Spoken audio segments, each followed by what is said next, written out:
So I met up with my homeboy this past weekend because we wanted to go to the bar and watch the game, right? So, the playoff game, the Atlanta Hawks was playing the New York Knicks. Obviously, I'm from New York.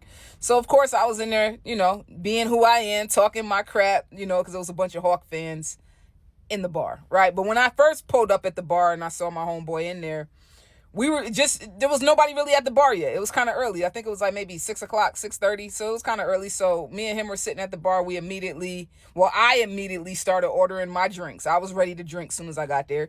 He talking about he don't really drink. He cut back on drinking. And it's like, bro, then why are you here? We are sitting at the bar. You just going to sit here, eat and drink water?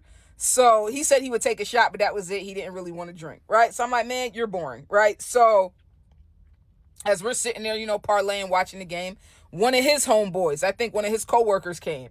So, they kind of like dipped off talking, and I'm kind of minding my business, letting them have their moment because I don't know that other guy. I know my homeboy, and I've known him for almost 3 years, but I don't know the other guy. So, I said what up and shit, but I'm letting them have their little side conversation.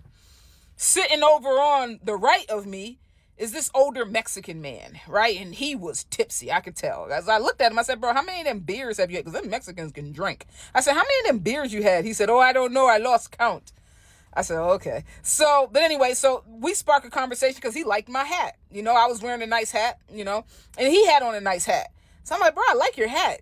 And he's like, I like your hat. So I took it off his head. I said, give it to me. And I took it, and we started laughing, right? And at this point, I'm halfway through my margarita and I feel nice.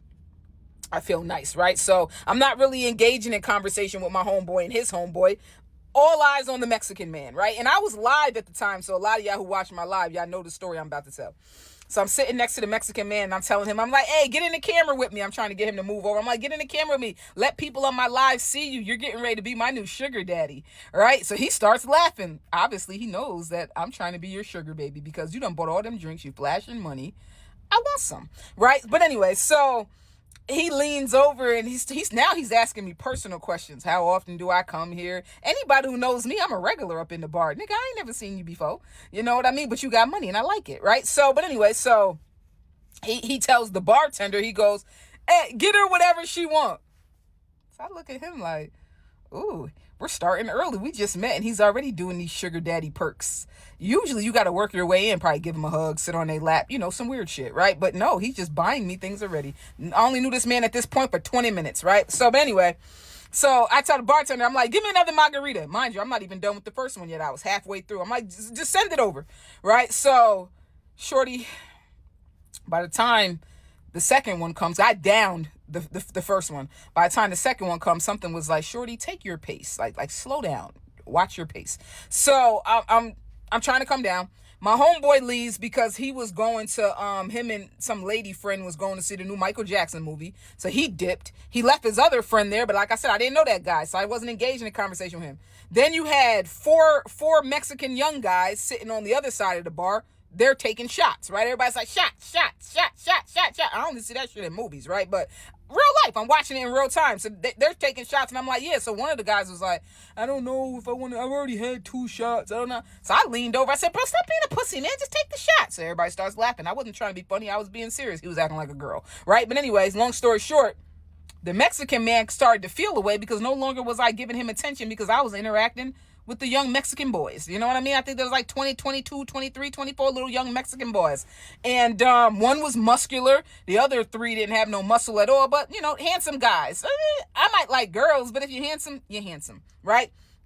The old Mexican man got offended. So he kind of like, he bought me my drink and then he kind of like walked away. And so I said, oh, you going to pee? And he said, yeah. I said, okay. I thought he was going to come back. He went pee and never came back. My sugar daddy left me. Like, he bought me a drink and he left me at the bar. Some other type of shit. So I looked at the bartender, because it's been about 15 minutes now, and I'm like, damn, that's a long pee. But he had drunk so much, I feel like Mexicans pee a lot. I don't know. Tell me. Drop a comment. But anyway, so I look at the bartender, and I'm like, where'd he go? Where'd my sugar daddy go? And he said, oh, he left. I said, what you mean he left? So I was so drunk at the time that I didn't even notice that he left.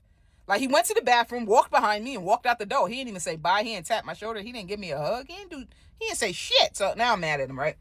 So I said, you know what? Forget him. I'm going to talk to these young guys over here. No women were in the bar Saturday night. Where were you hoes at? I went there to talk. I put on my good cologne. I put on that good Dior cologne, and none of you hoes was there. I was there with a bunch of Mexican men, bitch. Anyway, so I had to have fun, right? So, long story short, because this is going to be long. Long story short, one of the Mexican men's happened to ask me. He was like, you like women, right? And I'm like, duh. But he was like, so let me ask the question. So I said, what? I said, you can ask me any type of question. I'm an open book. Mind you, I'm on live the whole time.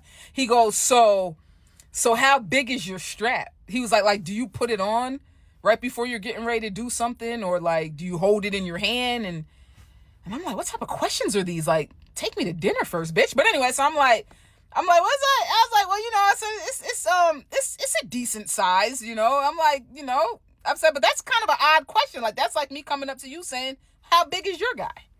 So one of the guys he's like, well, I'm gonna be honest. I'm about a 6 inches. I'm about a 6. All right, yeah, okay. And then the other one was like, he was like, well, I don't know what mine is. It's not like I walk around measuring it. Probably little, but anyway, so the muscular guy got offended because I said, you know what they say? I said, you go to the gym? He's like, yeah, I try to go to the gym 3-4 times a week. Like, he thought he was like, oh, I said, like a gym tan laundry type nigga, so I had to have fun with him. So I said, bro, you know what they say about them big muscular guys? Y'all got little boys. I said, that's why y'all put on all that muscle to compensate for not having her. So he got mad. He was like, oh, you want to see what it looks like? I said, sure. This man proceeded to go in his phone and show me a whole video of him having relations with a woman. And the only thing I can say from that video is, I guess it's a decent size, it ain't bigger than mine, but I guess it's a decent size, you know what I mean? But it's like, it was pink. And that threw me off, because I always thought, mind you, I'm not, ladies, drop a comment. I'm new to this department. I'm not new because I'm not in it. I ain't shopping for it. But I'm just saying, like, I thought it was the same color as your body. I didn't know that you could be brown and it could be pink. I didn't know. So I said, why does it look like that? And he got mad. You men are so damn sensitive. So he proceeds to say, well, at least mine is attached to my body. At least when I'm in a female, I can feel what's going on. And I said, bro, just because it's pink, now you're trying to assassinate my character? I said, bro, it's okay that it's pink, bro. It's cool. I just didn't know. I said, do you want to see a picture of mine?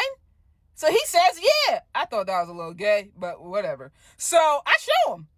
Jaw drops to the floor, because those who follow me know I spent over $1,000 on my boy. It's realistic. It's a prosthetic. It looks like the real thing. You can pick out veins, freckles, whatever you want to look at. I wanted it to look like me, bitch.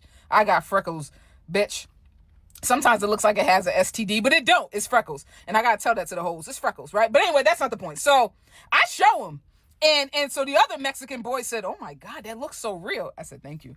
Right? He said, well, how big is it? Listen, this was the most gayest conversation I've had with 4 straightish men.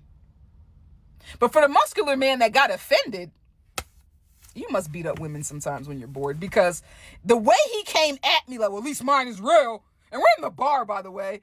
Everyone can hear us. We're drunk and we're talking loud. At least mine is real.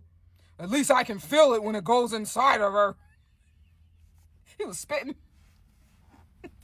Pipe down, little boy. It was skinny and pink. Mine, threshold. Just, ah. I said, listen, bro. I said, at least mine is always at attention. I don't have to wait for it to stand up. You know what I mean? I said, these hoes fall asleep waiting for y'all to get hard, bro. So, I mean, we're going at it, right? I'm on live still the whole time. Next thing you know, they leave. So I'm like, this is boring. Ain't nobody in the bar. I'm about to leave too. I'm tipsy. I'm going to say tipsy. I'm drunk, right? And I'm on my way home, right? I don't live far from the bar. I'm 15 minutes from the bar. So I'm driving. I am driving and I am singing Alicia Keys. This girl is on fire. Because when you're drunk, you just happy for no damn reason. So I'm going in. I don't even like Alicia Keys or that fucking song, but I'm going in, right? Next thing you know, I see blue lights behind me, bitch. I said, oh, shit. I pull over. He said, let me see your license. I handed him my debit card. Bruh, why did they let me go? I don't know. He said, I'm going to let you go with a warning. I said, thank you. I said, thank you, officer. That could have been a bad night. I could have went to jail. That could have been a bad night. But I made it out alive. I think he only stopped me because they had a description of my car. They were looking for somebody else, so they saw it was a stud, a nigga with titties, and they let me go. That's really what it was. They let me go. That had to be what it was.